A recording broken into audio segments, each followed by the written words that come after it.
In this conversation today, we talked a lot about different things, but one thing we really need to discuss is validation and its role in leadership. And why do you think, or what role does validation play in if someone is an effective leader or not?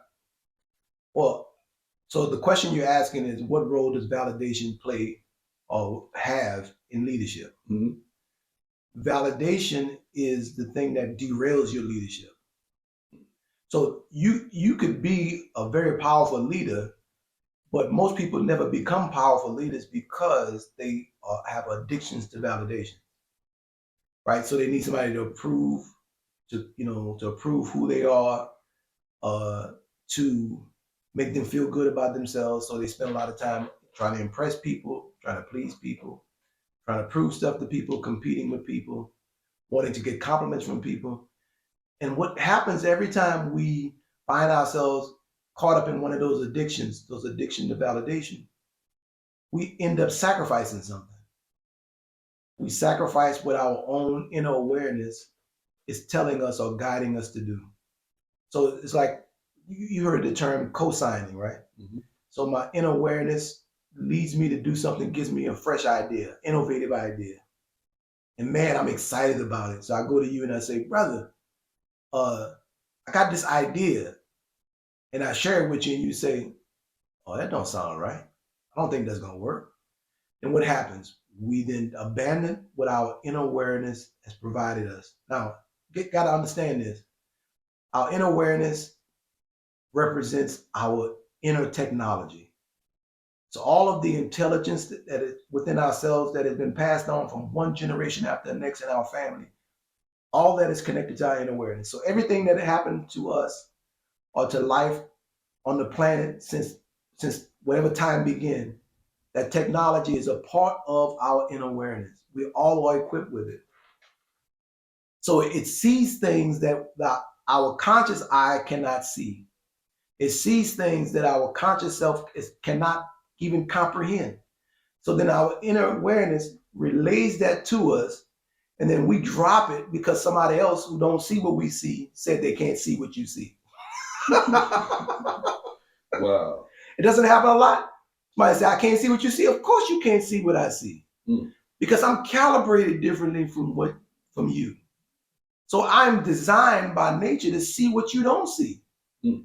And if I keep giving up what I see to see what you see, or to, because it ain't nothing wrong with me trying to see what you see because you help to enhance life, but I should never give up what I see for what somebody else sees. Mm. Especially when it comes down to me guiding my life. So basically, as leaders, we end up looking for validation from people outside of us, even though we're supposed to be leading our followers. I'll just use the term followers in their own right. So we're almost leading from a place of hypocrisy. Well, we're not leading, we're influencing. Okay. See, I think that's the reason why today there's a term, we don't call people leaders no more. It's almost like it's becoming out of style to call a person a leader. So what we like to use the word is influences. But if I pass gas in this room, I'm going to influence you. That is not the same as leadership. Leadership has something that's connected to it that influences don't. And that's responsibility and accountability. So why are we so hardwired to seek validation to begin with as people, not just leaders, as people? Well, as children, we come into a world that is strange. We don't know the rules. We don't know why things are happening the way they're happening. So we require some guidance. We require some nurturing. We require some love, someone to embrace us and show us the way. So, and then what happens is because we are so dependent on those people we call parents, we naturally start seeking validation from them because we want to please them. We want to see them happy. Because them being happy means we're going to be happy. We're going to be safe. Mm. It equates to safety, right? Keyword. Right, safety. Mm-hmm. So then we learn to seek for validation from our parents, and it becomes sort of like a habit. Not sort of, it becomes a habit. And then if we experience trauma in our childhood, where we didn't receive validation from our parents, we then start seeking that validation externally from outside our home. Mm. Some people become a part of the gangs because they're looking for validation. People end up traveling a wayward life because they're looking for validation, right? So the desire for validation takes us off course. Mm. And then when it ends up happening, most of us have to do a course correction. And when we do the course correction, what almost always happens is we stop seeking validation from other people. We become the validator. We become that person that gives us permission and says that we're okay. But that requires us to go on a journey of transformation where we recover parts of ourselves that have been lost as a result of the addiction to validation. So in a lot of ways, being seeking this validation as an adult, you're really still almost like an adult child. Well, you are an adult child. You know, I've been working the program adult child, well, it's ACA big book, where they talk about, you know, the relationship you have with your inner child. Most of us, I know for myself, for years, I was a child pretending to be an adult, right? But what I had to do is when I started doing that work is reconnect with my inner child, reconnect with the spirit of God, because the inner child is the spirit of God in you, the most purest part of you, mm-hmm. the innocent part of you. Innocent meaning you had not committed any crimes against yourself. See, the real term about feeling guilty is the fact that this world gets us to commit crimes against ourselves. Self-betrayal, self-doubt are crimes against yourself.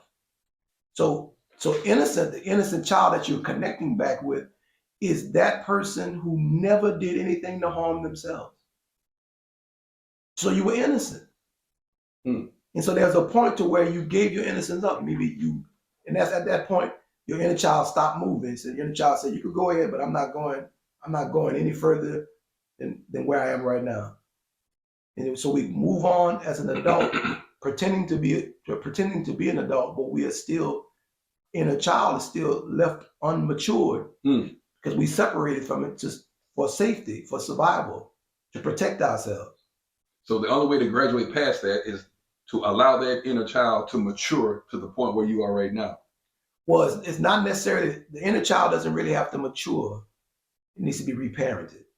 Okay. In other words, the inner child needs to be nurtured and made to feel safe that it's okay to be who you really are.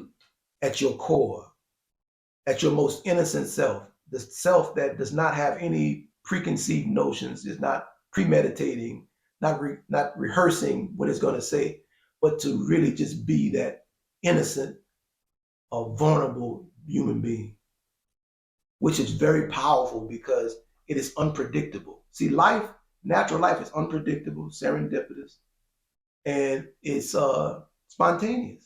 That's natural life. So imagine everybody being that way. The Matrix could not control anyone. No. So the idea of that being something that is sold to people is frowned upon because everybody would be free. And how do you control people who are free? You don't. So leadership is about freedom. Okay. So there could be someone sitting in a position of leadership, but they're not truly leading. All the time. There are people who are managers because management is maintaining the status quo. Wherever a manager is always maintaining the status quo. A leader is always about pushing the needle. The nature of leadership is to push the needle.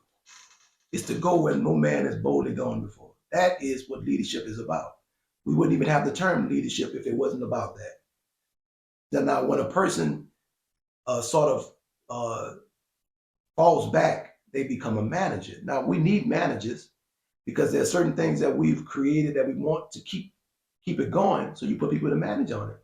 But you have to know that when the leader becomes a manager, start giving up a lot of the impetus or the natural inclination of leadership. So does there come a point where, in being a leader, does there come a point where maybe you step aside as a leader because you know you're not effective, or do you just try to improve yourself from there, or is it individual from person to person? Well, every morning when you wake up, if you consider yourself a leader, you need to be asking yourself, how can I be more effective? There's no way for you to be more effective unless you're learning how to better drive yourself. So imagine yourself as a vehicle. And if you want to more effectively drive the vehicle, then you got to practice driving the vehicle. How do you practice driving a vehicle? You practice listening to the intelligence of the vehicle. if you're not listening to the intelligence of the vehicle, you can't get more effective at driving the vehicle.